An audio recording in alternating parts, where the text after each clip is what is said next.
LegacyMaker, the all sports network, presents a SIRTOBA media production where the struggle is real to be awesome.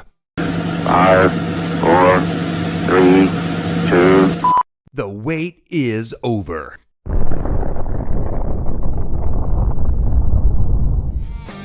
So you're giving it to Dale Earnhardt Jr. because he piggybacked off of his dad's name. The only difference is because there was a junior at the end and not a senior.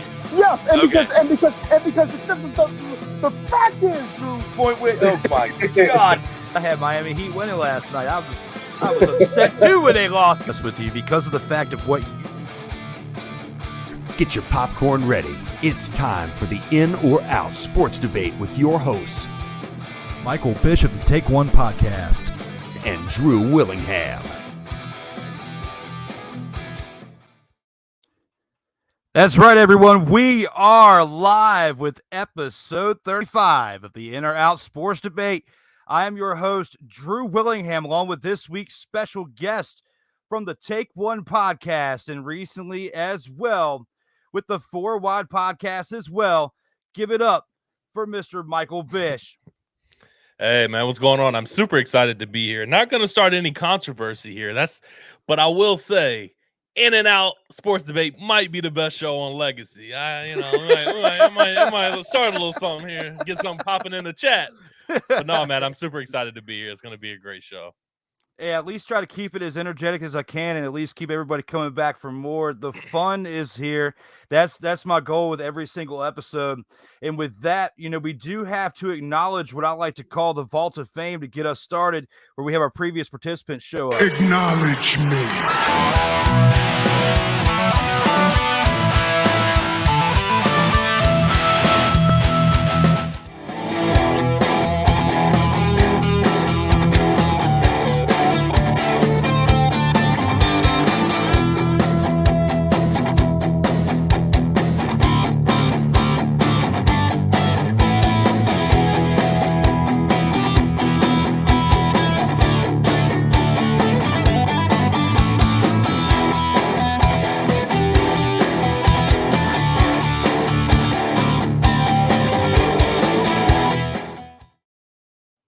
That's right. That's the Vault of Fame right there, acknowledging the previous participants from 1 to 34 right here. We are at episode 35, the start of Double Debate Tuesday, where it's Mike Bish here for episode 35, Paul Schofield here afterwards for episode 36, as well as next week previously announced, we have episode 37 with Joseph Raymond next Monday at 4 p.m., as long as episode 38 with Wise El Jefe Wilfredo Otero next Monday for Double Debate Monday. But again, we are here today for episode 35, and let's take it in here with Michael Bish. And with that, we were talking about a couple of our podcasts here at the beginning of the show, right before we went live. Why don't you take a minute or so and talk about yours, let our fans know what we got going on with your show. Appreciate the time, Drew. But yeah, man, I'm currently on 2 podcasts that I kind of run. One by myself. It's called the Take One podcast. It's film, TV show, pop culture podcast. I love to have guests on there that love film. I've had actors on there, stunt doubles on there, stunt coordinators on there, directors on there. So that's going actually really well, man. Kind of died off for a little bit during COVID, but kind of got it started up the past few months, and that's been really good, been really kicking off. It's available on all major podcast platforms. And me and Cody actually just started a racing podcast. It's called the Four Wide podcast. Something we've talked about doing for a long time. Me and Cody have done several podcasts in the past. So super excited to get this going and started. We had our first episode last week. It debuts every Wednesday night on Facebook Live. And in the next few days should be available on Spotify and Apple Podcasts. So super excited for that. That's every Wednesday on Facebook Live at 8:15 p.m. So I appreciate the time, man. Hey, anytime. And that was a great first episode you guys put out. It was definitely worth the wait. You guys had the old report show from back in the day. I can't remember, what was it, the MC Sports Report or whatnot you had back in the day, the Facebook. It was like 5 years ago or so. I remember Pisco sharing it. I checked out a few of those episodes, and I was like, what happened to those guys? And then as time goes on, we find out what happened. But I'm glad you guys made your way back to LegacyMaker. And you guys are a part of the journey one way, shape, or form. Definitely have had some good times here with LegacyMaker since we celebrated the 5-year anniversary not too long ago, man. And we've definitely all had our DNA somewhere all over all over this brand. But speaking of brands, going along with this, the In or Out Sports Debate is on its own Facebook page, Instagram, TikTok, Twitter, and Twitch, as well as the audio platforms, Apple and Google Podcasts, Spotify, Amazon Prime, Anchor.fm, and you can download on iTunes. Again, we are here for episode 35. We've got to get this bad boy started. Let's take it into round one. Round one.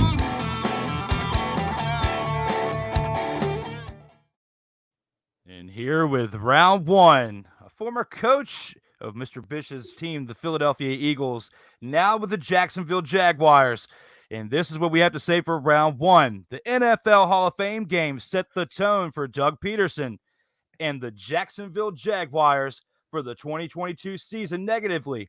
How you feel about this, Mr. Bish? Are you in or are you out on this? I'm in.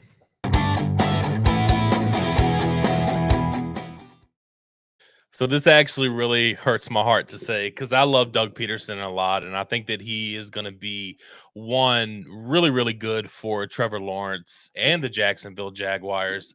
Unfortunately, I just don't think it's going to be this year. I mean, they really kind of gutted the team in a sense. They're in the rebuild of all rebuilds, if we're being honest. They had some key losses during the offseason with DJ Chark and Miles Jack, and their center retired, so that's losing pieces on an offensive line that wasn't already really good at all was a big hit for them. But the good thing is that they got a great head coach.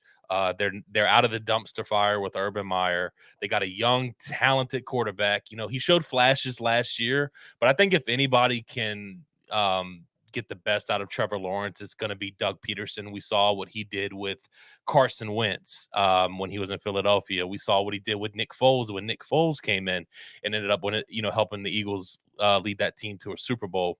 So Doug Pederson, I think, is a great hire for this Jacksonville Jaguars team.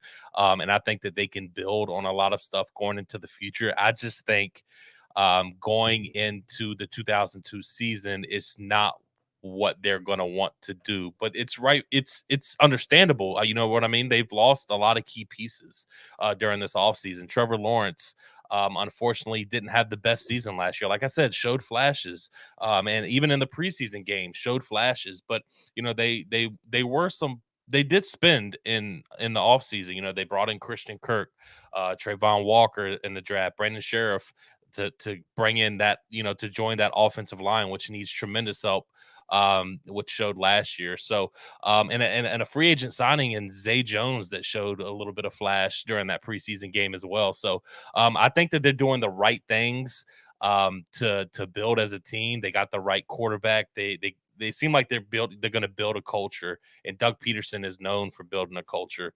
It got him a Super Bowl. So I'm very excited for this team in the future. Just looking at this 2022 season, and the schedule that they have, Drew, I have them really at 3 games, maybe 4 winning. So I don't know, man. It's going to be tough for them. So I'm in on this.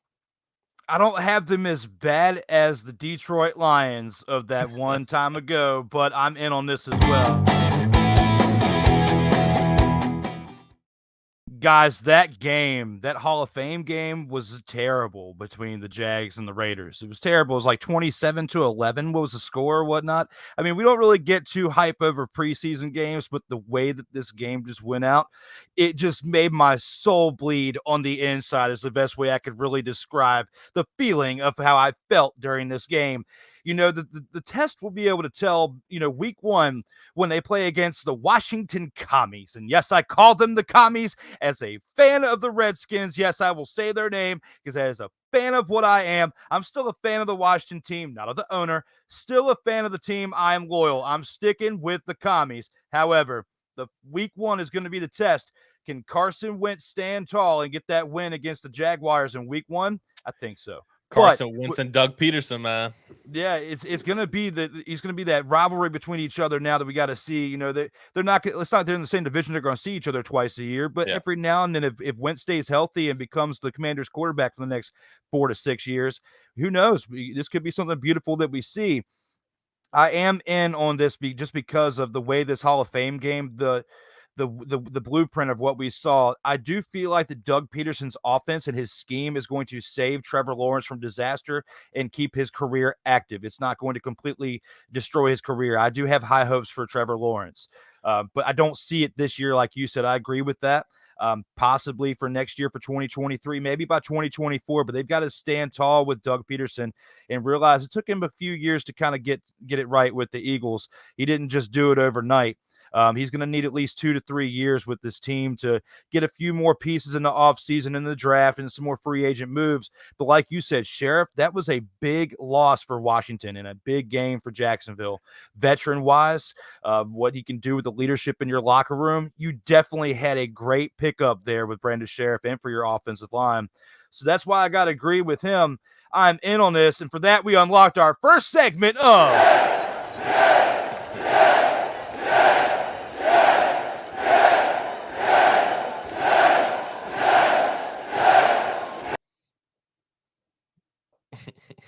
I love that, dude, so much.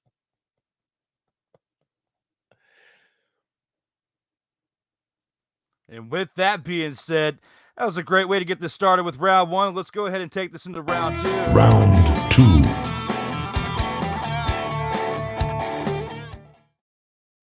And with round two, Kevin Durant is the greatest to ever wear the number 35 of all athletes in sports history. Very controversial topic, but that's how we started here on the In or Out Sports Debate. How are you feeling about this, Bish? Are you in or are you out on this? I'm actually in on this.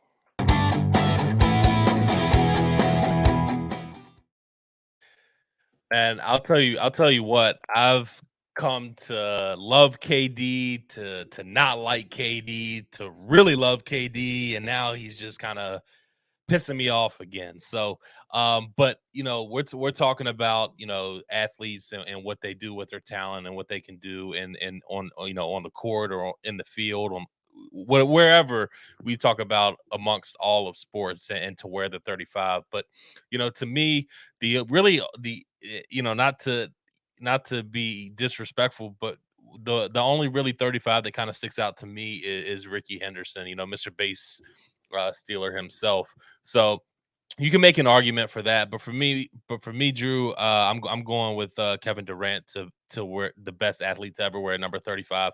You know what he can do at his height, his size, the way that he can pull up and just score on anybody is something like we've kind of never seen before with his size. I mean, that's the biggest thing. And his defense may not be the greatest, but you know, we've seen him take over games in the finals against LeBron when he was obviously he was with Golden State when he got those 2 championships where he won finals MVP, but rightfully so. I mean, he went off in those games and he was the best player on the court on the biggest stage. So when it comes to Kevin Durant and his talents, there's no denying it.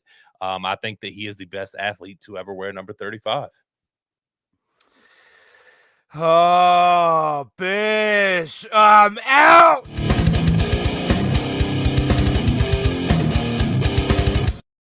There's one guy that you forgot about. There's one guy.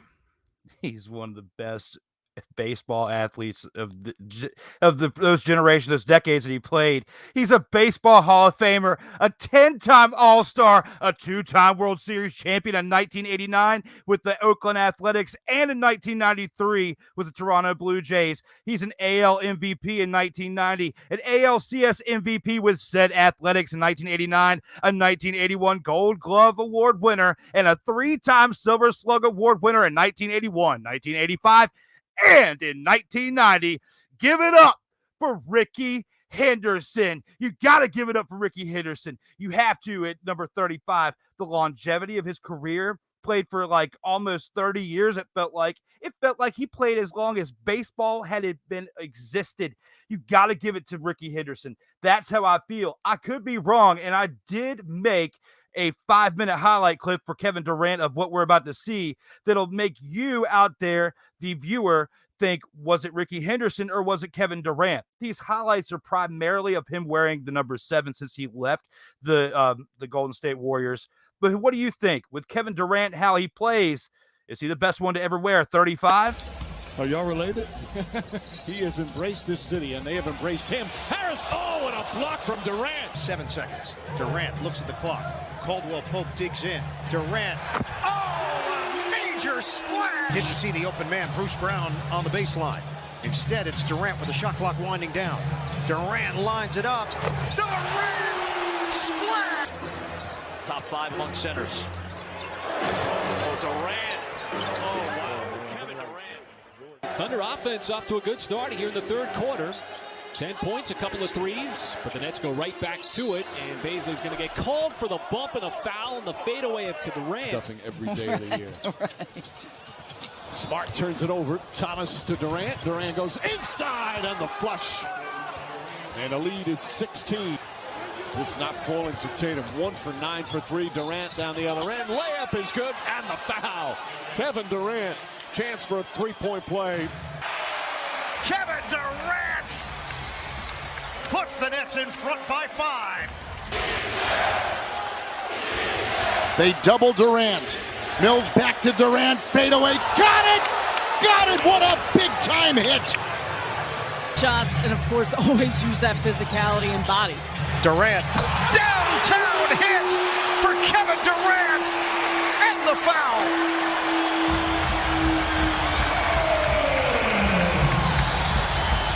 And Adams steps in for the steal. Break opportunity. Culver goes upstairs. Denied! Durant! Do not go in there! Bembry again applying pressure in the backcourt on Morant. Culver attacks. Blocked by Durant! Rotating over for the rejection. Filthy blocks tonight. Look at this one coming over to help. Texas and Texas. And Durant throws it down. He was in the basket before Turner could get up. Milwaukee Bucks team, as you see the turnover there. Durant the bounce. Claxton! Oh! A poster! On a Antetokounmpo! Durant skip pass to Irving. Wow. He never let that ball get even to his shoulder. Can I tell you how difficult that is? Harris can't hit. A robust move down court. Durant! Wow! Nice job to get a hand on it. On Dragic. Durant straight line drive and says it with his chest. Straight line driving. Lack of communication. Julius standing there looking. Durant asking for a screen, sending it away. 12 seconds left. Durant! You bet! KD on a 3 to put Brooklyn in front by 1. Utah down to 43% shooting. Durant finds Griffin. Hammer jam. With 4 threes and 11 rebounds. Got a screen from Claxton. Oh, what a pass. What a pass indeed. Great pick and roll, screen roll game with the 2 bigs inside. Red-like throw. Durant into Claxton. Got to play smart basketball. Irving comes up with a steal. 3 on. Irving racing in, finds Durant for the hammer. Now that was textbook. Irving hands to Durant. Oh, what a find! Claxton! In his bag, the no look. Woo! Rack attack. Has always been a likable guy. Ball gets knocked around. I think he's truly appreciating his current state. Durant on the rack attack. That's number 5 on Horford. It's just the second team foul for Boston in this quarter. Nice pass. Brown, little floater is good. Durant to get this series to Boston in a game 5 on Wednesday. Durant gets by Williams, leaves it for Claxton, throws it down. So what do you think, fans? Do you agree? Do you think Kevin Durant is the greatest to wear number 35 of all the athletes in sports history? Let us know in the comments. We'll acknowledge him here at the midway point of the show. But with that, we do have some breaking news that we have to acknowledge right now.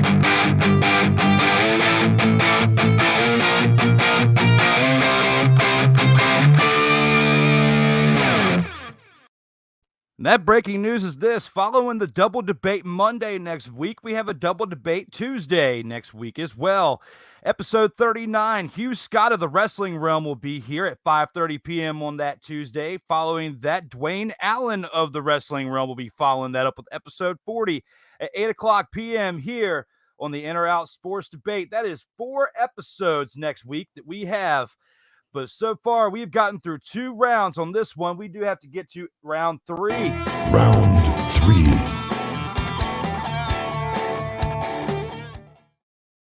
And with round 3, the Philadelphia 76ers need to make more moves in order to be true contenders for the 2022-2023 season. How do you feel about this, Mike? Are you in or are you out on this? Come on, man. I'm out.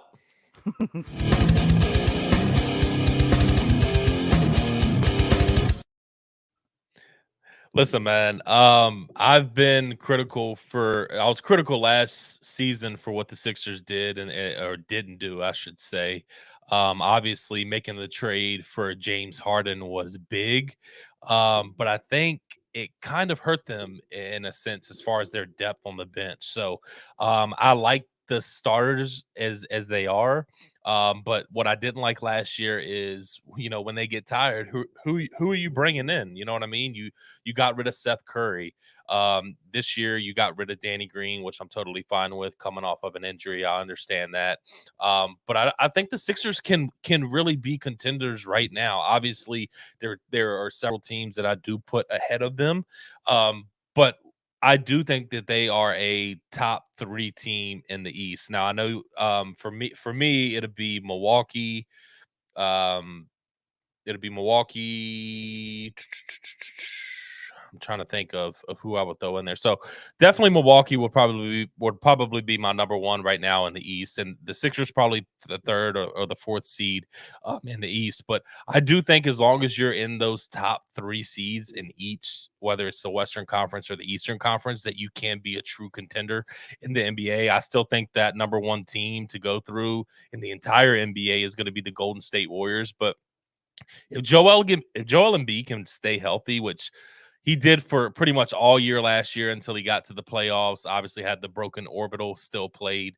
And then I think he had a tear in his hand as well. So he played through all of that.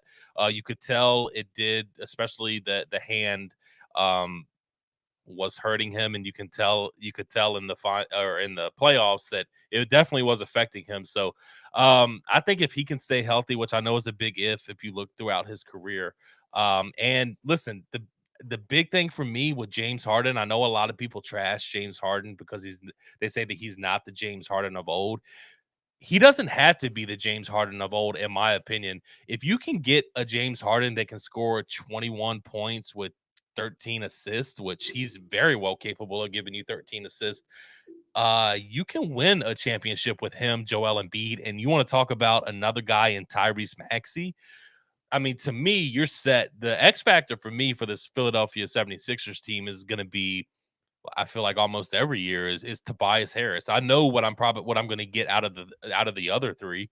And I expect Tyrese Maxey to grow from what he was last year. And from James Harden, if he's not going to give you that 30 points a game, that's fine. At least I know he can still be a great contributor or distributor of the basketball and really fit in well as a point guard on this team, because he is a great point guard still. My big question is, you got another max player in Tobias Harris who had a solid season last year, had some really good games, but when you're a max player, you need to play like a max player, and he hasn't played like a max player. So if he can give you 25 points a night on a consistent basis, I think that this Philadelphia 76ers team has all the pieces it can to to win or at least compete for a championship. Now, I talked about the bench and what was stripped from the bench. You go out and you pick up a veteran defensive head like PJ Tucker. You bring in a Daniel House. You bring in you did the trade with the Memphis Grizzlies to bring in DeAnthony Melton. So you're adding some shooters and that veteran presence onto that team to try to refill that bench. Are they the shooters like Seth Curry is? No, not really. So I understand that, but there's still some scorers and some defense that you brought into this team that I do think can help contribute to the team. So I think that Daryl Morey did a great job. James Harden, I commend him tremendously for opting out of his contract and taking less money. Unlike what Russell Westbrook did, was being selfish and took the max. James Harden didn't do that. He kind of stuck to his word, saying that he wanted to be in Philadelphia and he wanted to win a championship. I think he took the first step to prove it, and that's taking less money to bring in these guys like a PJ Tucker and make the trade for a DeAnthony Melton. So I'm out on this. I think that this team can really come together and compete for a championship depending on health. I absolutely agree. I'm out on this as well.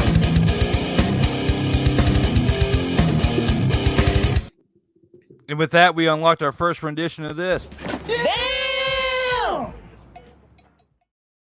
We both agree on this topic. Yeah. I mean, it's hands down with this one. I mean, they made the moves last year to plan for this year. I mean, of course, they would have loved to have gotten a little bit further in the playoffs and had a little bit more of a run than what they had for picking up Harden. But you got rid of the headache of what was Ben Simmons. I mean, let's just say it for what it is. I'm not going to completely throw him under the bus for what it is, but it's just the situation of what was going on with him. Like, where is he? He still hasn't shown up. Like, if anybody finds him, we might have to put his face on a milk carton to find this man, because we still have yet to see where this man is. Shout out to Brian Snow of Snowman in the Morning with Cole Johnson for their segments that include Where is Ben Simmons and Where Can You Find Him? That's my plug for that one. But anyway, when it comes to this with the Philadelphia 76ers, am I picking them to be like the Golden State Warriors this year or for the next 2 to 3? No. I do think that with the moves that they made, they keep climbing away, keep plugging away. We see them in the Eastern Conference Finals. We see them in the finals at some point, and who knows what happens then. I mean, all these other teams like the Bucks with Giannis and other teams slowly but surely added a piece one by one, like you were saying with Tobias Harris, and then you're picking up other pieces to go around. James Harden may not be what he was back in the day when he first came to the Houston Rockets, when he left the Thunder and he really blossomed. But like you said, he might not need to be that. He just needs to have the pieces be around him to get it gel and cohesive and play team ball to get the results. And I think that's what can happen with the 76ers here. Yeah, man, I totally agree. I'm excited to see, what James Harden can be as a true point guard. I mean, we saw it when he first got to the Nets. I mean, I remember making FanDuel bets that he was, I remember going on there and the over-under was 13, 14 assists a night. And I'm like, that's kind of crazy. But I go back and I kind of look at his last, at his track record, and he can dish the ball ever since he went to that point guard position. Obviously, that played that shooting guard position, but he can distribute the ball as a true point guard. I mean, there was passes last year when he got to the Sixers that I thought were just absolutely phenomenal. So yeah, man, I think that this team has what it takes to compete for a championship. I kind of went blank earlier, but I still have Milwaukee ahead of them. I do think as a team, the Boston Celtics are a little bit better than them, and then I would, that third spot, you could either swap Philly or Miami, in my opinion. But I would go Philly selfishly in that one. Of course, you got that homer pick. But I mean, I feel you on that, man. But it's, going back to what you had said with him not taking the max deal like Russell Westbrook, it shows now how much that's hurting the Lakers. And how, that move that was made by Harden was easier to make that trade to where they were able to move him to the Sixers. They're not really going to be able to move Russ. They're stuck with him on this last year, this deal for whatever $40-some million they owe him for the season, that outlandish money. And you're not going to get $40-some million worth of results out of him. You just got to make it with the best you can. But, you get more value out of James Harden now still in 2022 than you do of Russell Westbrook. Yeah. It's going to be interesting to see how the 76er seasons pan out we do have a decent amount of topics that we have to go over here in the Medial Mayhem. Thank you, fans, for sticking with us. Let's go ahead and check these out.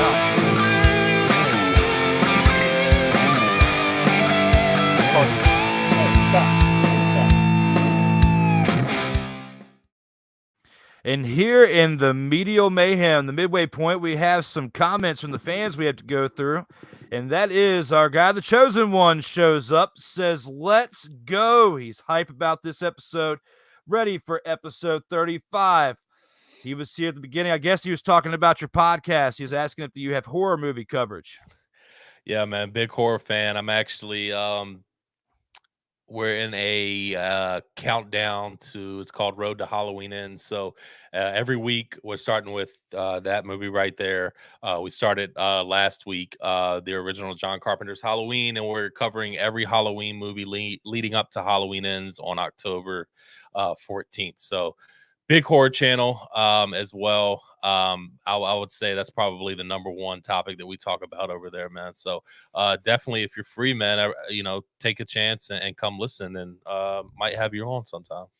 Man, I appreciate the invite. We'll definitely have to. With that, we also have some more comments. I guess he was precursoring the answer to what you said. He said nice. I guess that's something he wanted to say. The Jags suck. They're going to go 0-17. I mean, yeah, I'll tell you this, man. I was looking at their schedule coming over here, or before we got onto the show, and I struggled to pick 3 games. If Cody's listening, I picked the Jags to beat the Giants. I don't know if that can happen. I know. I don't think it can happen. I just wanted to make Cody mad, to be honest with you. What week is that? I don't know. I have to. It wasn't in the beginning. Okay. And then I think I picked them to win against the Texans one week, and then I was struggling for that third game. Drew, I'm not gonna lie to you. I think I can't even remember which one I picked, but they got a pretty tough schedule. They play Dallas, Philly, they play the Chargers. They have a really tough schedule this year. So hopefully we see this year for the Jags. For me, I want to see the development with the team. I want to see chemistry with the team, and I want to see development in Trevor Lawrence from what I saw last year. Doesn't mean that, I don't need them to go 17-0 or win 10 games. They're at a point where they are in such a rebuilding stage coming into this season. You're looking for those developments. You're looking for Trevor Lawrence to mature into a quarterback, because the talent's there. The talent just doesn't go away. So hoping Doug Pederson can get the talent out of Trevor Lawrence that we saw in college. And I think that they can do that. I just think that their schedule is really, really tough this year. And as a former quarterback with Doug Pederson, whether, he still was in the league for quite some time as a backup, still learned a lot under the coaches that he played under, especially with Holmgren being one of them. He's definitely going to know how to work with these quarterbacks.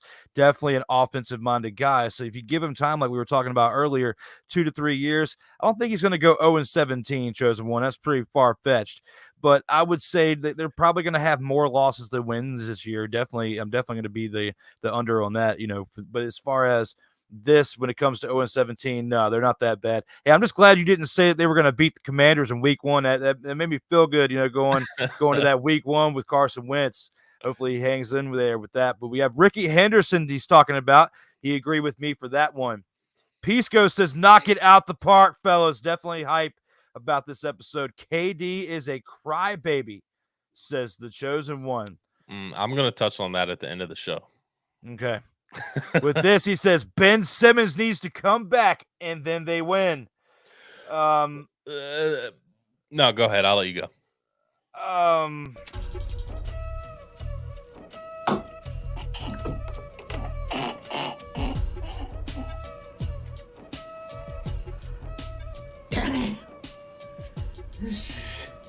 Some good shit. Stay off the weed.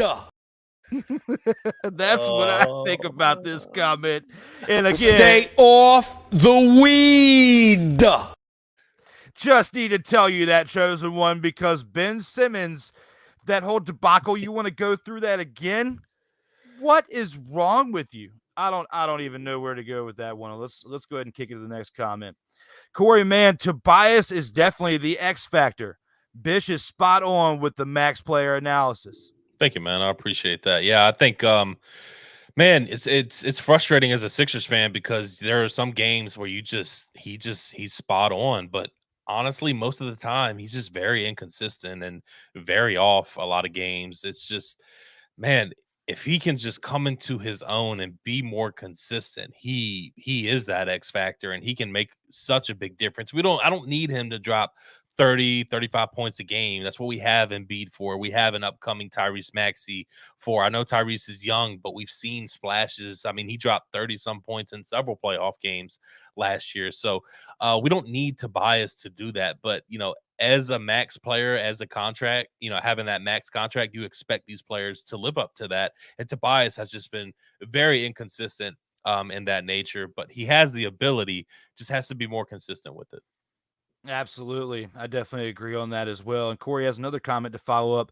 If Miami gets Durant without giving up key pieces, you can forget the rest of the East. Man, I have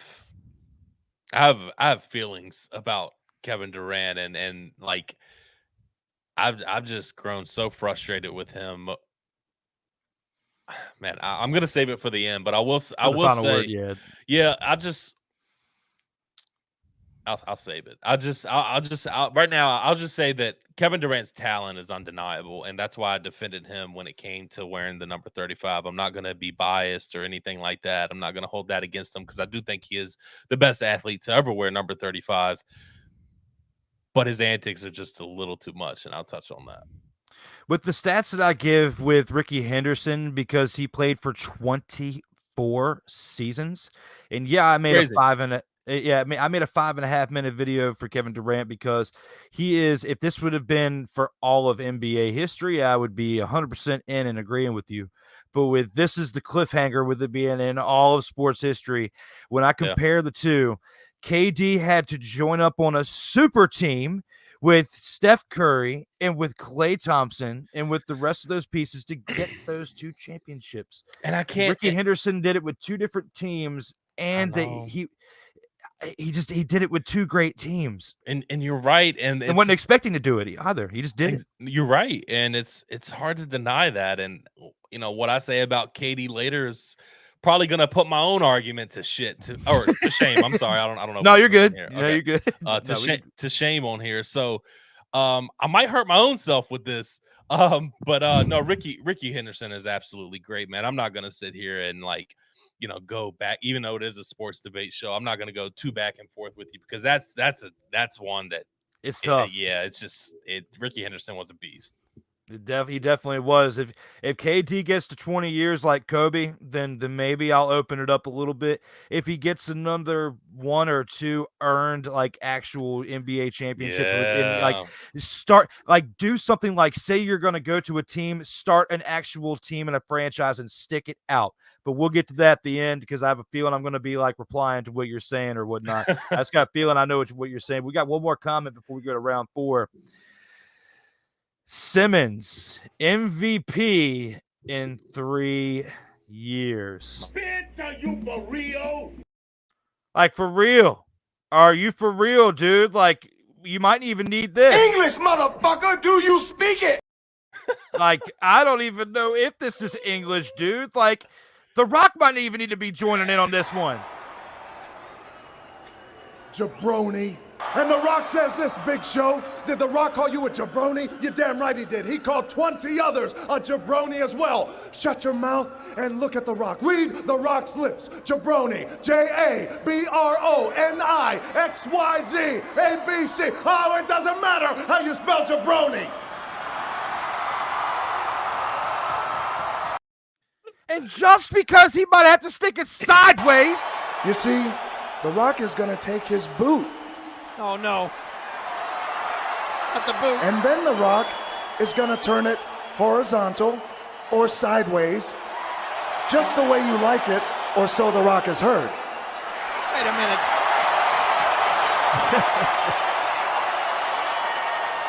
And then, Kurt, in one swift motion, The Rock is going to take his boot and stick it straight up your candy ass.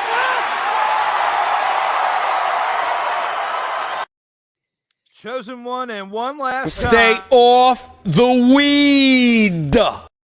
Something's going on, man. Man, I'm not going down this road because I went down this road for the last year and a half. All I'm gonna say is I've lost all respect for Ben Simmons in several ways. That's all I'm gonna say on that one. We can't really sum it up too much, with everything that's been going on with him. The actions need to prove it on the court, but if history does prove this, when it comes to previous players that have bad drama, they usually don't really recover from it when it comes to stuff like this, when you have to be moved around from team to team because of it. But with that being said, we do have an awesome round 4 to get into. Let's go ahead and take it into that. Round 4. And here with round 4, Howie Roseman's off-season moves have reinvigorated the Philadelphia Eagles towards becoming a threat in the playoffs. How do you feel about this, Bish? Are you in or are you out on this? Man, I'm all the way in. Go ahead and light it up.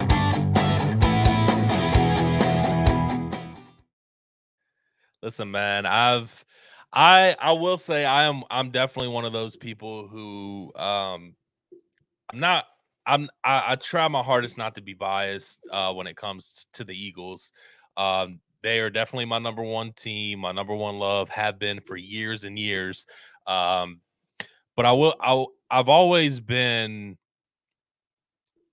They've let me down more than not. So I've always been realistic with this team, and I'll be honest with you, Drew. It's been a very long time since I've been this confident in the Philadelphia Eagles, and I'm not so sure I was saying that at the beginning of last year with the hire of Nick Sirianni and what I saw from that team early in the last year. But for Jalen Hurts to come in and make the playoffs his first year as a full-time starter, yes, got that last seed, or you came in as a low seed. I understand that, but for a rookie head coach and a rookie quarterback to come in their first year and make the playoffs, I just thought that was huge for the team, huge for both of them. And once Nick Sirianni got his feet really planted into the ground and decided to use Miles Sanders and Jordan Howard last year, and all the running backs on the team, and that catapulted us to become the number one rushing team in the NFL at a point last year. So I think the run game is going to play a big factor this year. Now I know the Eagles went out and got a huge addition on that offense side of the ball at the wide receiver position in AJ Brown. So they are going to be able to pass the ball a little bit more. I liked what I saw in the preseason from Jalen Hurts, 6 of 6 touchdowns. So still got Dallas Goedert. If Miles Sanders can stay healthy, I really like Miles Sanders out of the backfield. You got Devontae Smith coming into his second year. I haven't been this confident in our wide receivers since Deshaun Jackson and Jeremy Maclin. So I feel really confident in our offense, one of the best offensive lines in the NFL. And switching over to the defense, man, I haven't been this happy in a really long time, to be honest with you. I mean, Darius Slay speaks for himself, one of the best cornerbacks in the league, showed it last year. Amazing coverage last year, interceptions on top of that. And what the Eagles did in the free agency and draft, you bring in a James Bradbury to shore up that other cornerback spot. I will say they are a little weak at the safety position, so hopefully with Anthony Harris there again this year, they can kind of shore that up. But other than that, the cornerbacks, the linebackers, bringing in drafting Nakobe Dean and Kazir White, which he had a pick in the preseason game as well. I don't know, man. And Jordan Davis on that defensive front, along with Fletcher Cox and Brandon Graham. I mean, that defensive line and that offensive line for the Philadelphia Eagles, I think are some of the best in the entire league. It all trickles down to Jalen Hurts. And I'll say this, I really want Jalen Hurts to be the guy because he has every intangible that you want out of your quarterback. He is a leader. He is a tough quarterback.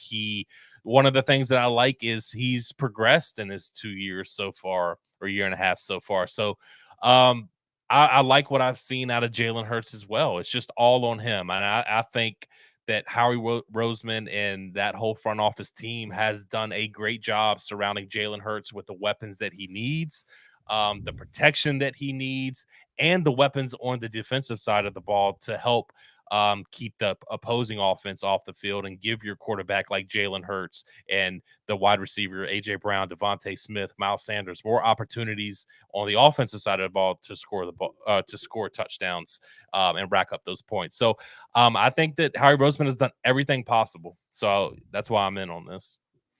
I've got to agree with this as well. I'm totally in. All right.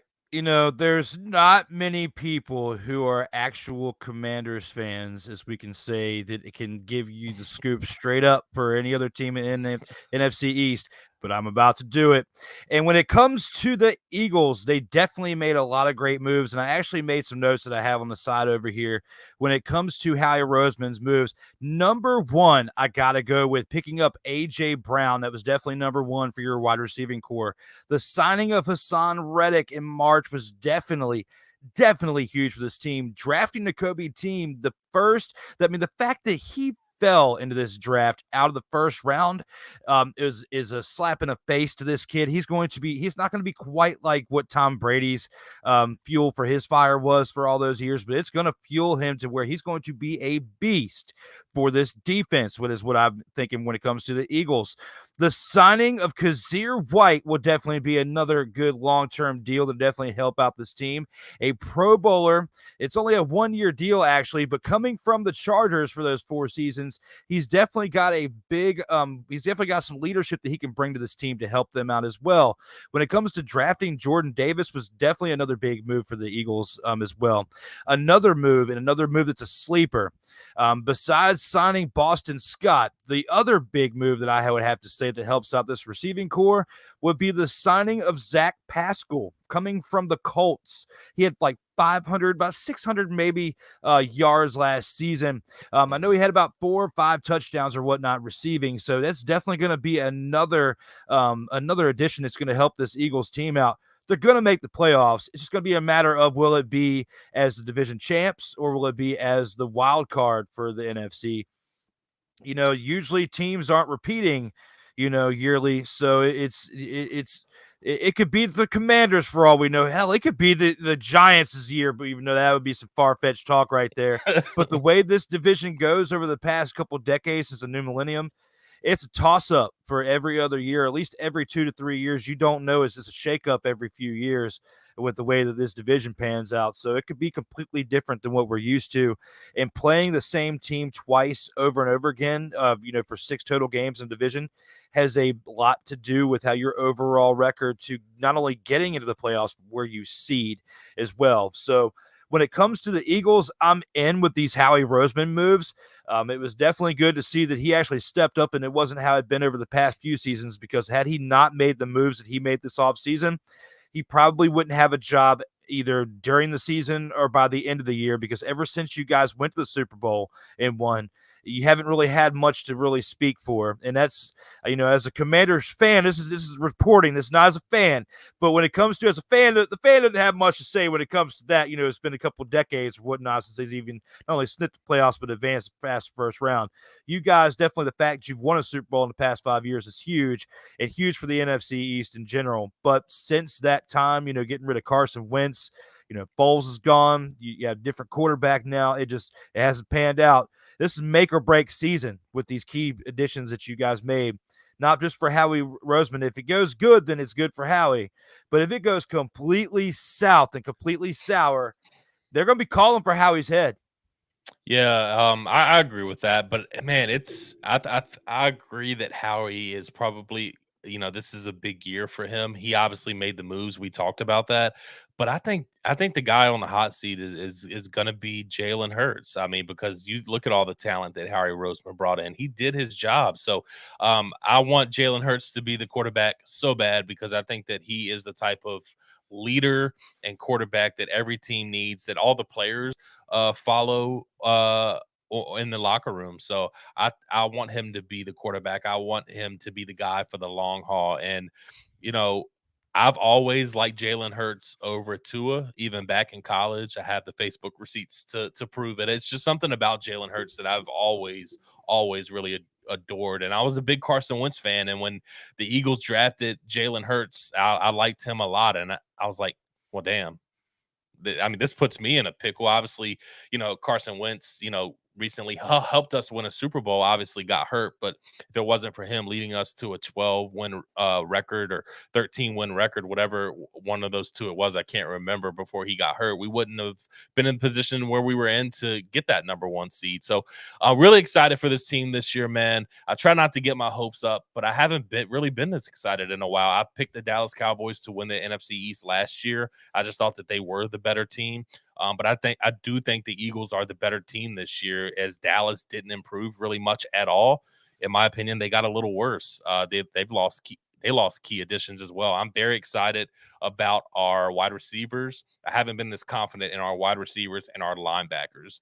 You talk about Nakobe Dean, Kazir White, and Hassan Reddick at that linebacker position. I mean, that just screams stacked to me. So, and it hasn't been like that for us in a really long time. So I'm very excited about the linebacker position for us, and, of course, the wide receiver position as well. Shout out to LMS and Statman, because he's probably going to be going nuts when it comes to those stats. You're going to be saying, like, there's going to be some wild stats from both sides of the ball, because in not many cases, usually when it comes to off seasons, you have a lot of good positive help for either one side of the ball, whether it's offense or defense. It's very rare where you have big plugins that you got from offense and defense. So it's going to be a very huge move to what we see going on when it comes to this. But speaking of that, we've gone through 4 rounds. It is now time for the final round of episode 35. Final round.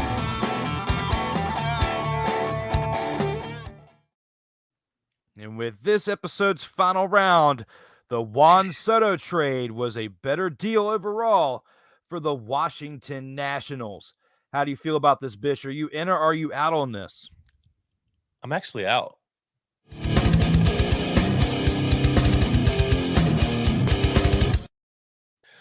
Listen, man, I know I know what the Padres gave up to get Juan Soto. I know it was a lot, and I know Washington is getting back, got back a lot. I understand that, but Juan Soto, one, is super young, very talented, arguably one of the best young baseball players in all of Major League Baseball, and you team him up with Manny Machado and Tatis, which obviously, he's going through his stuff right now. So, but you put those 3 together, I'm not saying that they're the best team in Major League Baseball, but that's a very good combination, especially with bringing Juan in as young as he is. That's what gets me, man, is it's very unfortunate for Washington that he wanted out of Washington, because they lost a young talent and Bryce Harper that was the face of the franchise, and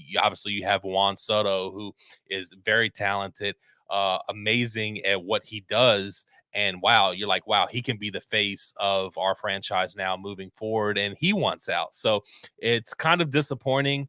If you're a Washington fan, I understand you got a lot back for him, but losing a talent and a star like Juan Soto, it hurts. And I'm going with the Padres on this one, man. I think that they're going to luck out at the end of this trade.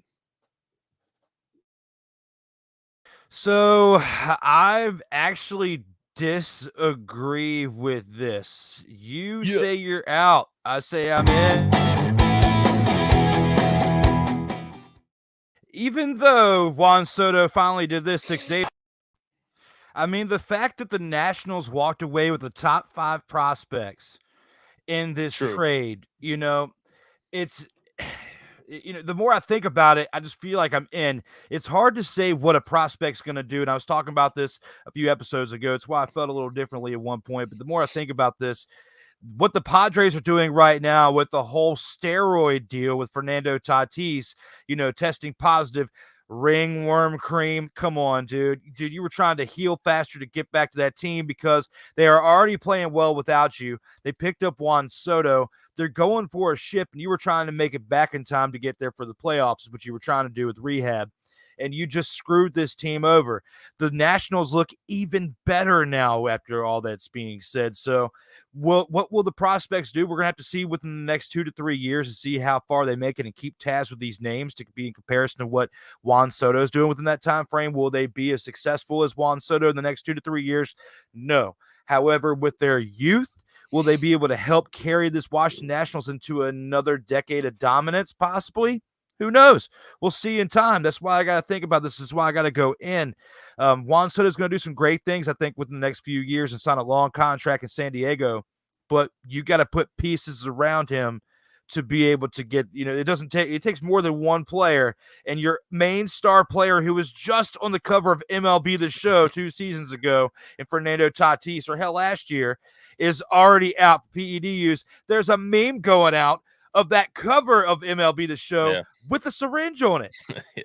It's nuts, man. So, yeah, with all that being said, that's how I feel about it. Yeah, prospects are always interesting, man. So it's going to be interesting to see. I hope you're wrong. As a Phillies fan, I really hope you're wrong. It was tough to see Washington win a World Series and then see Atlanta win a World Series.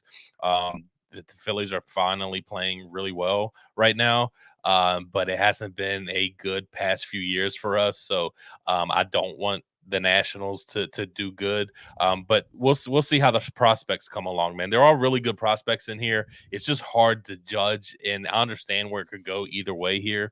But for me, being that it is so hard to judge the prospects, I have to go with the sure thing right now in Soto. So that's why I was in on that. Absolutely. I'm sorry. I understand.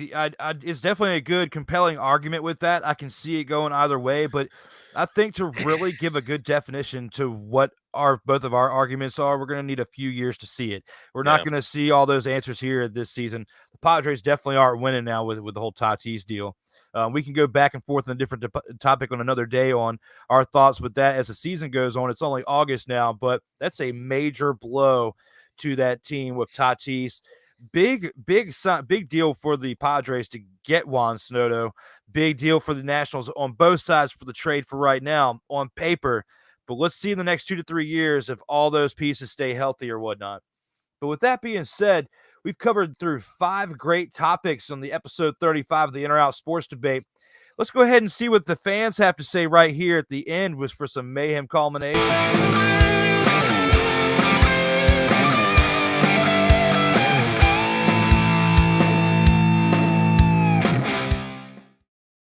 And here with the mayhem culmination, we've got to give a shout out to the fans for their comments that they have here. And with that, let's see what the chosen one says. Says the Eagles win a Super Bowl this year. Don't do that. Don't do that to me. I'm tired of people saying that, man. I believe in bad juju, so I'll just say they'll have an okay season and go with that. All right. We'll go ahead and hurry up and get that off the screen. Nick Sirianni is the answer. I like Nick a lot. I was very weary of him coming in, but then again, I was very weary of Doug Pederson. So I don't know. I like Nick Sirianni a lot, and I know the players like him a lot too. So he follows it up with Nakobe Dean will be Super Bowl MVP. Man. You're killing me, man. You're killing me. Please. Let's get to Corey Mann. No team has let anyone else down more than my Falcons. So be proud, bro. He's talking about your Eagles. Man, that's that I know. Yeah, I'll let you have that one. That loss for the Falcons, man. That was horrible. I mean, like the one in the 90s with, against Elway was pretty horrific. At least they knew the entire game they were going to lose. But when it came to the next go around with Matt Ryan, you thought up until halftime, like they're painting that ass. If the other side was a canvas and the Falcons were painters and artists, they were painting that ass, dude. So when you put it all in perspective, and you think about how that second half went, it has got to be sad for the Falcons fan. Kyle Shanahan, man, run the damn ball. Just run it. Just think about how his resume would have been if he would have just done that. Like, it'd been so much better. He still would have gone to San Francisco, but he'd have a little bit more arguing power now if he had that Super Bowl. I think he'd have some jewelry on, man. Definitely would have some jewelry. Definitely wouldn't feel pretty bad for that call. Yeah, because you think about the game and how it played out. You're the Falcons. You run the ball 3-4 times in that drive. I think it's nearly impossible for the Patriots to come back, but just my opinion. He comes back with this. Speaking of The Rock, he was terrible in promos with Triple H. Man. You know what, Chosen One? You just unlocked this. This was actually an Easter egg. I had this up my arsenal for a day that somebody said something about Triple H. Well, guess what? The Rock versus Triple H 96. Yeah, Chosen One. When you really put it together like that, he was not terrible in promos with Triple H. I'm glad I had that one saved aside for that. Me too. Let me tell you this. I never want to hear The Rock terrible promos in one sentence again. You're talking about probably the GOAT of promos. Show some respect, Chosen One. Show some respect. Absolutely, Chosen One. Following up with Stephanie was the greatest diva of the Attitude Era. Man, my three crushes, not going to lie to you. Lita, Trish Stratus, and Stephanie McMahon. He actually unlocked another Easter egg. Do you think you're really special because you've cashed in on the services of one Stephanie McMahon Helmsley? A $2, no. 50 cent, no. Buy two, get one free. Does anybody have change for a nickel? Grab it. What? Change for a nickel? I love it, man. I love it. I will say this, though. I wouldn't say, actually, I would disagree with this. It was Lita and Trish Stratus for me. I actually liked Stephanie outside of the Attitude Era when respectfully got a little thicker. We'll go with that. Yep. We'll say that. Yeah, definitely would agree with that. When it comes to the Padres are cheaters using rainwater cream to win games, says the Chosen One. Interesting. It's definitely an interesting take. We haven't really came across that factoid yet. 80 games talking about Fernando Tatis, and I guess he liked what I had to say when I was going off about Fernando Tatis. This is where it gets sideways. I challenge Drew and Bish versus me and a partner of my choosing in a tag team match.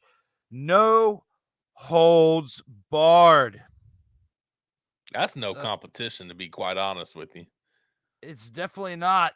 And I don't know, Chosen One. I feel like I got one more thing from The Rock to say about this. And The Rock is going to make it very simple. No convoluted plans. No twists, no turns, no plots. And it goes like this. Here's the WWF Tag Team title. Here's the door. Here's the ceiling. Here's the floor. Here's a man with no testicles. And here's The Rock. And here's the people's eyebrow, here's the people's elbow, and here's The Rock's boot, which means he's got to take it and whip both your candy all over Charlotte. Oh, I love it. I love it. I didn't know I was going to be able to use these Easter eggs all in this episode, so thanks, Chosen One. I don't really have anything for episode 36 now. You're in a little bit. Used all the good ones here, but you just happened to say some things that I wasn't even thinking I was going to use it towards, but the fact that you just challenged us to a match, I had to throw that out there. A couple more, he's saying, let's go. He was hype. I guess he really wants to do that in saying, okay, you win. The Rock was better. So he at least acknowledges that and takes his hat off at the end of the show. Thank you. Finally, we get some, after all that trolling, you finally gave us something because we were really leaning more towards stay off the weed.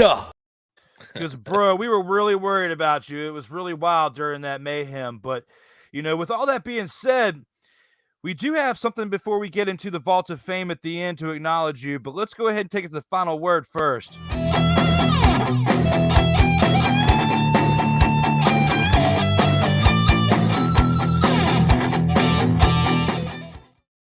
And hearing the final word out of everything we've discussed in the entire episode of all 5 rounds, or just anything in sports in general, just what's on your mind at this current moment, episode 35 on August 16, 2022. How you feel, my man? Let it. Yeah, I'm gonna go with KD, and I don't mean for this to come off as contradicting my argument earlier as him it being the best player or athlete to wear the number 35, because this is separate. There's absolutely no denying how talented Kevin Durant is. One of the best NBA players ever to don a uniform of any kind. He is elite. He's everything that you want to throw out there. This is not to just diminish his talent or anything like that. But let me tell you what, man, I don't know who the hell Kevin Durant thinks he is and what kind of power he thinks he holds. But it's honestly very disrespectful and just like laughable in a sense. Like, this man is walking around here like he's LeBron James or something. Now, talent-wise, very talented, but honestly, what has Kevin Durant won in this league? Now, like I said, I don't want to be too disrespectful. Obviously, he has 2 finals MVPs, but let's remember he left I wouldn't say a great situation, but he left the Thunder, which he had all the right to do. I had no problem at all with him leaving the Thunder at all. He did his contract out. He did everything, 7-8 years, whatever it was, in that city. Every right to leave. But you go and join a team who had just come off a 72, 73 win, best season ever. The best backcourt ever. And you go up and join them, the team that you choked against previously in the NBA playoffs. You had them up 3-1, and they came back to beat you, and you went and joined them. Granted, respects, you won your 2 finals MVP with that team. No denying that. But can Kevin Durant actually lead a team to a championship on his own? Like, can he do that? And I just don't think that he can. I haven't been able to see it.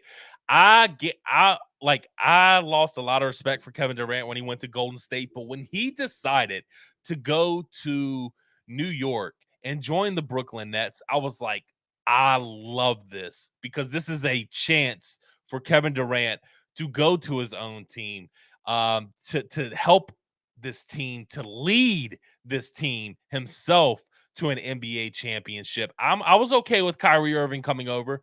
I was perfectly fine with that. I understand you have to have another superstar to win in this league. I get it. I was fine with that. There was no denying that Kevin Durant was the guy in New York. So I was like, this is his chance to go out and lead this team to an NBA championship. And they won a series. All this money that the Nets gave Kevin Durant, all bringing in Kyrie Irving for Kevin Durant, DeAndre Jordan, who is washed up, but Kevin Durant wanted, brought him in, brought in Steve Nash, who Kevin Durant wanted at the time, obviously doesn't want now. They did everything that Kevin Durant wanted them to do, and the only thing that he has to show for it is 1 series playoff win. That's absolutely pathetic. And for him to come out making all of these demands, saying that he wants Steve Nash fired, he wants the general manager fired, or he wants to be traded.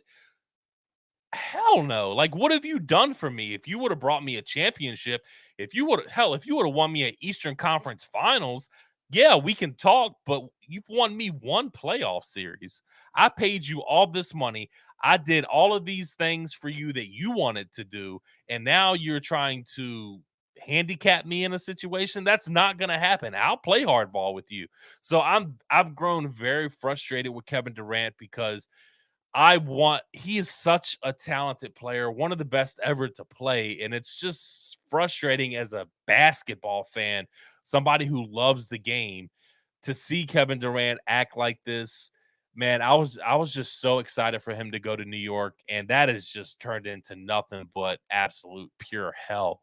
And I do think that it tarnishes his legacy. I do. I'm not one of those people who says things like this tarnishes their people's legacy, but man, it does. And you think about, I question, does he know how to lead a team on his own? I don't know if he thinks he can lead a team on his own. Look at the teams he put on his list to be traded to.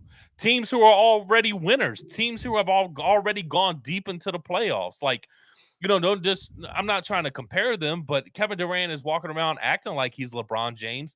I remember when LeBron James went to Cleveland and went back to Cleveland with a Kyrie Irving. And yes, he did bring in Kevin Love, but that team went and won things. He traded all those young talent in LA, which they're kind of suffering now. But guess what? They got a championship out of it. Bubble or not, there is a ring. There is a banner being hung because of that. LeBron James has won championships every destination that he has been in. Kevin Durant has not. I'm just disappointed as a basketball fan and somebody who respects Kevin Durant's game and loves his game. He's very talented. Like I said, one of the best ever. I'm just very disappointed in all of this, man. I'm going to go in a different light with my final word, but just to back up what you were saying, like we were kind of starting to touch up a little bit on this earlier, but we saved it for the end for this very reason, because you hit every single bullet point when it came to the KD situation. The only one thing I'll add was, even though it took LeBron his second turn around when it came to the Cleveland Cavaliers, he still made it right. He still went back after he learned how to be a champion by going to team up with D Wade. And yes, he did create the super team, but he learned from it and still did the same thing for Cleveland. Then he went to the Lakers and did the same thing. There was controversy, yes, of course, with that bubble season, but he still did it. Regardless, he still has that championship. And to your point, Drew, he, like you said, he went back and delivered that championship, and he learned from Miami and went back to Cleveland and delivered. And I thought KD was going to do the same, even though I disagreed with him going to Golden State and I kind of bashed him for it. I was like, okay, he's going to New York. Perfect opportunity. Imagine bringing the city of New York a championship, whether it's in Brooklyn or not. I mean, bring in the city of New York a championship. I mean, he had the perfect opportunity to do so, and I just disappointed, man. As an NBA fan, as a Sixers fan, I'm happy, but as an NBA fan who really watches a lot of the games outside of my own team, it's very disappointing. That's why I got to agree with you, and we did with that topic, from start to finish. But I'm going to go in a different sport for my final word, and I'm going to go back to baseball, and I'm going to go not with a topic that we covered, but kind of dive similar to what we were talking about with the Juan Soto trade, and go with the San Diego Padres, and go when it comes to that young Fernando Tatis Jr. Coming from a father who played in the major leagues with the Cardinals and played up until I think it was like 2010, 2011, he still spent a lot of time in the major leagues and built up a very, very big reputation when it came to respect within the game, how he carried himself, was loved within the clubhouse. And from someone who plays out adult sports, I still play adult baseball, okay? I'm not a starter by all means. I don't play nearly as much time as I played 5 years ago when I first started playing adult sports again. However, I'm still an assistant coach and I'm a player coach because I understand how team sports work, and it's a team sport. There is no I in team. Everybody plays their part, whether you're a coach and you're a motivator, or you hit them ground balls to get through practices and you make sure there's whatever the case may be, there's still a job for everybody on a team. And for Tatis, you want to come out here and say that you were using some type of rain-worn cream. You were not using some type of rain-worn cream. That was some BS to get you through what it would be the ever-limited backlash that would come from finding out that you tested positive for PEDs.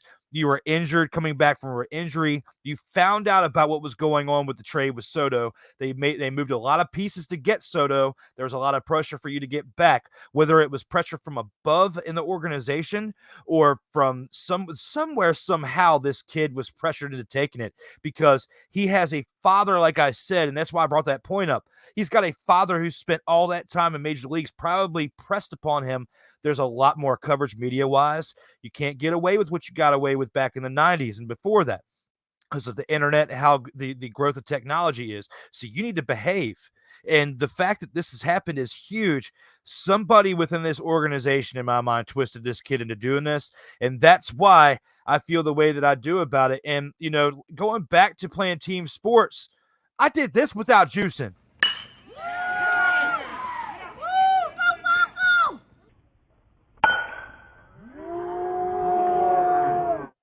Wow. Hey, dog. What a swing, my guy. Look at the follow through. Play it one more time. Play it again.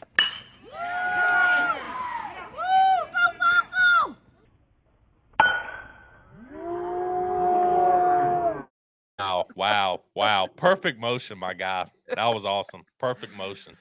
Thanks, bro. That's, the funny thing is, got it on video. That's the best swing. And, I've had probably ever because that's left-handed. When I grew up, that's why Paul says this, because Pisco and I grew up together. We played sports stuff growing up. Okay. Here and but anyway, with that, I batted right-handed until my second year in the league, which is 4 years ago. I had a knee injury, needed to get 2 steps closer to first base. Started batting left-handed, had only done it wiffle ball, and started doing it in the field. And I got to that point. That was the best hit that I ever had. Pretty damn good.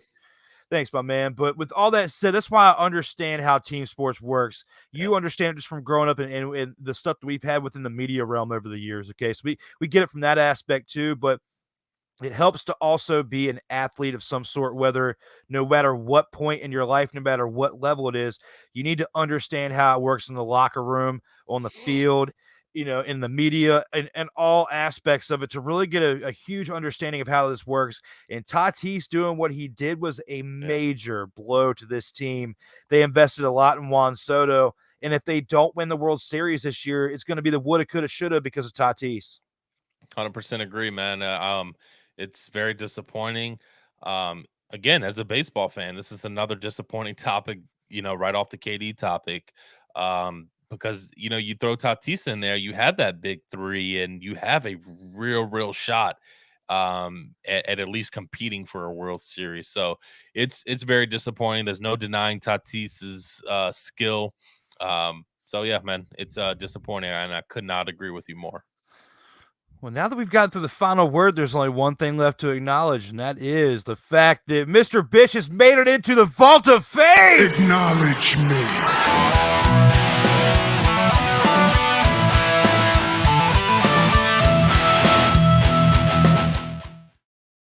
That's right. With episode 35, for the first time, Michael Bish is now locked in the vault. Here with episode 35, for the first time, he is a Vault of Fame inductee. Part of Double Debate Tuesday, Paul Schofield, who was originally touted to be here at 8 o'clock p.m. Eastern, will be here, but at 9 o'clock p.m. Eastern this evening for episode 36. Don't forget, next week for Double Debate Monday, we have episode 37. Joseph Raymond here for the 4 o'clock p.m. Eastern edition of episode 37, followed by that evening at 7:30 p.m. Eastern. We have episode 38. Wilfredo Otero from Real Wise TV. El Wise El Jefe will be here. The next day, Double Debate Tuesday, will be episode 39. Hugh Scott of the Wrestling Realm will be here at 5:30 p.m. Eastern for the episode 39 edition of the In or Out Sports Debate, followed by later that evening at 8 o'clock p.m. Eastern, episode 40. Wow, episode 40 will be here next Tuesday. 4 episodes next week. Episode 40 will be part of Dwayne Allen's entry into the In or Out Sports Debate. You can check us out all here on the platforms, Mondays and Tuesdays on all LegacyMaker platforms. The handles again on the Facebook, Instagram, TikTok, Twitter, and Twitch. The In or Out Sports Debate for Instagram, TikTok, and Twitter will be at In or Out Sports, In or Out _SD, and at Twitch is just In or Out Sports Debate. Follow us on the audio platforms on the Apple and Google Podcast, as well as Spotify, Amazon Prime, Anchor.fm, and download on iTunes. We are here for episode 35, and we've only got one last thing to do there, Mr. Bish, and that is take a look at one badass outro. Everybody stay safe out there in these streets. Thank you again for tuning in for episode 35, and get ready for another great one tonight for episode 36. Y'all take care.